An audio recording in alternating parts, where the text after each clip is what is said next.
Ang susunod na programa ay rated PG. Patnubay at gabay ng magulang ay kailangan sa mga batang manonood. Agad sinundan nila Tanggol ang sasakyan ni Roy. Ngunit dahil matalas ang pangamoy ni Roy, madali din niyang natunugan sila Tanggol na nakasunod sa kanya. Pero walang kamalay-malay itong si Roy na itong si Tanggol. Malakas naman ang hinala ni Roy na ang perang kanilang dala ang pakay ng dalawa. Kaya't agad humingi ng tulong itong si Roy kay Ramon para maagapan kaagad ang masamang binabalak ng dalawa sa kanila. Subalit sinabi naman ni Ramon na kahit magpadala pa umano siya ng saklolo, wala na silang oras. Kaya't sinabi niya kay Roy na kailangan silang gumawa ng paraan para matakasan ang mga ito.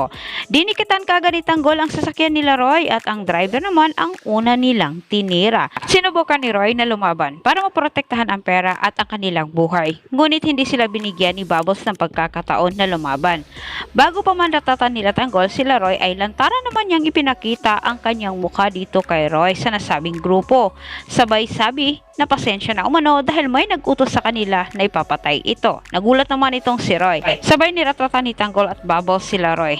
Nakatawag atensyon naman para kay Bubbles ang hawak na bag ni Roy at angkong. Sinilip ni Bubbles ang bag dahil sa kanyang pagkakala, puro droga ang laman nito. Pero laking gulat na lang ni Bubbles nang makita niya ang sanamakmak ang perang laman. Agad niya itong kinuha para dalhin nila pabalik sa kulungan. Maya-maya lang may dumating naman ng mga parak. Agad umalis sila Bubbles pero hindi maiwasan na sila'y mahabol din ng mga Lispo.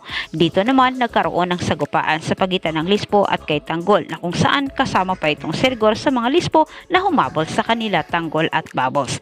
Dito po nagtatapos ang ating pangalawang update. Huwag mong kalimutang mag-subscribe para sa maraming advance episode update natin kung ikaw po ay bago pa lang dito sa aking channel.